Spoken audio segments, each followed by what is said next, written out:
Bien, muy buenas con todos.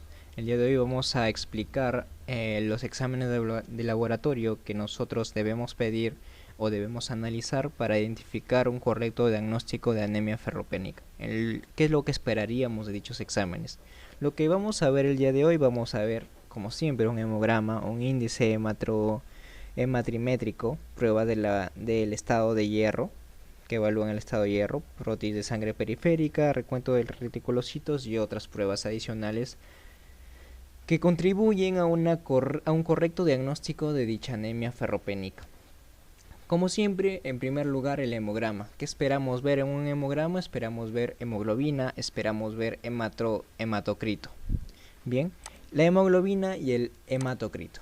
Es importante recordar que siempre en una anemia, la hemoglobina va a estar disminuida. Y recordemos también, o bueno, como dato adicional proporciono, que el hematocrito está en relación directa con la hemoglobina. Es decir, para identificar un valor aproximado de dicha hemoglobina, podemos obtenerla del hematocrito dividido entre 3. Por ejemplo, tenemos en el primer caso de los niños de 6 meses a 5 años, que su hemoglobina normal va a estar entre 11 miligramos por decilitro. Entonces, el hematocrito, al dividirlo entre 3, nos va a dar 11.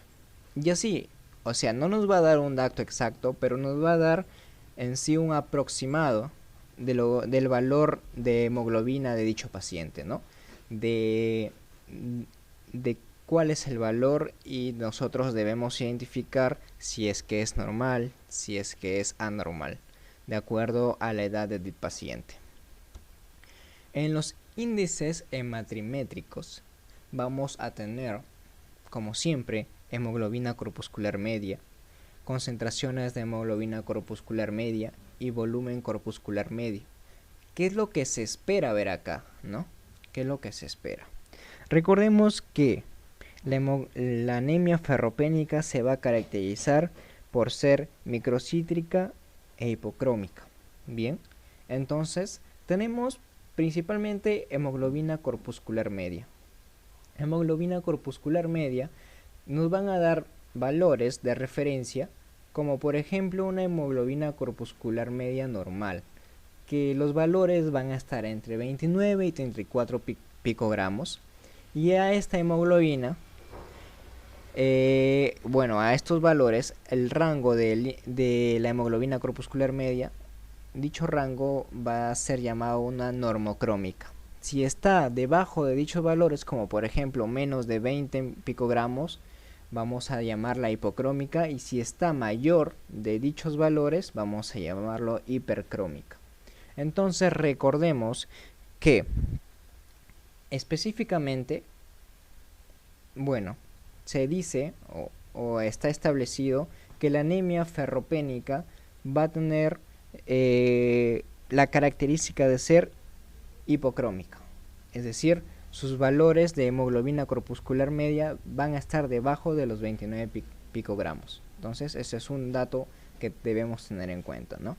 Las concentraciones de hemoglobina corpuscular media también nos ayudan, y los valores normales de esta es entre 32 y 34%.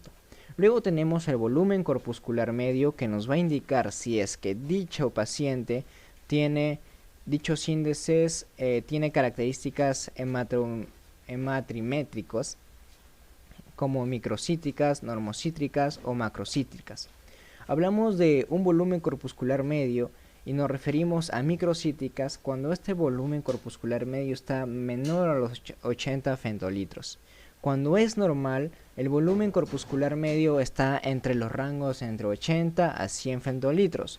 Y cuando es macrocítrica, el volumen corpuscular medio va a estar aumentado, es decir, mayor de 100 femtolitros, que es característico en este caso de la anemia megaloblástica. ¿Y cuál es característica de la anemia ferropénica?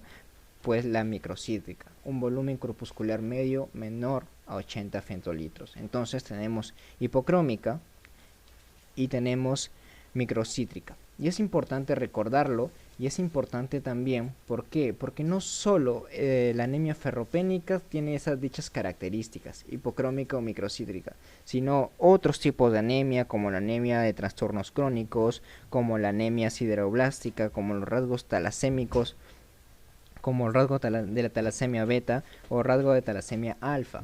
Bien, es importante recordar esto porque dichas patologías relacionadas con la anemia que acabo de mencionar van a tener la característica de ser microcítica e hipocrómica. Entonces, lo que viene a tallar acá son las otras pruebas que van a evaluar, como por ejemplo las pruebas del estado de hierro. ¿Para qué nos sirven las pruebas del estado de hierro? Básicamente nos sirven para dar un diagnóstico diferencial e identificar específicamente si se trata de una anemia ferropénica o de las otras ya mencionadas. Tenemos en dichas pruebas del estado de hierro, tenemos el hierro sérico. El hierro sérico en la anemia ferropénica va a estar disminuido. La capacidad total de fijación de hierro va a estar aumentada. ¿Por qué? Porque principalmente no hay hierro. Entonces, dicha capacidad tiene que estar aumentada porque necesita coger hierro, identificar hierro para la producción de más hemoglobina. Entonces, dicha capacidad va a estar aumentada. El porcentaje de saturación de la transferrina va a estar disminuida. La transferrina va a estar disminuida. Recordemos la transferrina, ya habíamos hablado en otra clase anterior sobre la transferrina. Y la ferritina sérica va a estar disminuida. La ferritina sérica son las concentraciones o el almacenamiento que se le dan diversos órganos, como en el hígado, como en el vaso, como en los huesos del hierro. Entonces, si es que hay anemia, dichas concentraciones van a estar disminuidas, ¿no? No va a haber hierro. Entonces es importante recordar esto: hierro sérico disminuido, la capacidad total de hierro aumentada, el porcentaje de saturación de la transferrina va a estar disminuida y la ferritina sérica, es decir, la reserva de hierro, van a estar disminuidas también. Recordemos eso. En el frotis de sangre periférica, ¿por qué es importante el frotis de sangre periférica? ¿Por qué? Porque permite corroborar microcitosis, hipocromía y otras formas eritrocitarias como la aninocitosis, policromatofilia, ovalocitosis, punteado basófilo, ¿no? Es importante esto. Nos permite identificar los diversos tipos de anemias y es importante en este caso. Y es el frotis de sangre periférica quien nos va a dar la morfología de dichos eritrocitos. ¿Cómo están? ¿Están microcítricos? ¿Tienen microcitosis? ¿Son hipocrómicos?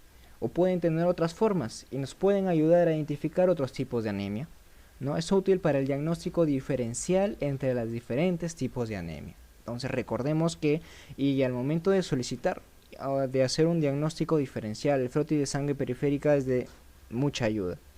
Bien. El reencuentro reticulocitos. La anemia ferropénica va a estar normal o puede estar disminuido, ¿sí?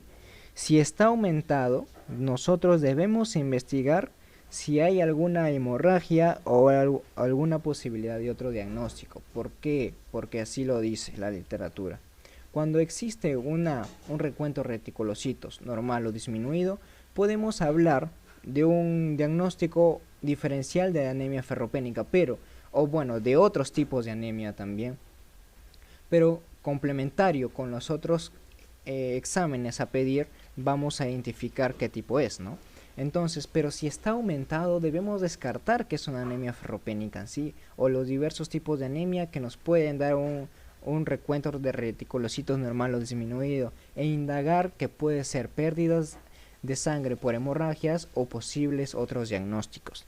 Pero existen otros tipos de exámenes a pedir, como vienen a ser los siguientes: la amplitud de distribución eritrocitaria, que en este caso va a estar aumentado en dicha anemia; el recuento de plaquetas, que va a estar normal o aumentado; Bien, ¿por qué? Porque en realidad las plaquetas no son afectadas en la anemia. Y el recuento de leucocitos. El recuento de leucocitos va a estar normal. ¿No? Estos son otros tipos de exámenes laboratoriales que nos van a ayudar a identificar y a dar un diagnóstico diferencial preciso. Entonces recordemos todos los tipos de diagnósticos de exámenes a pedir. Bien, de exámenes a pedir. Eso es todo. Muchas gracias.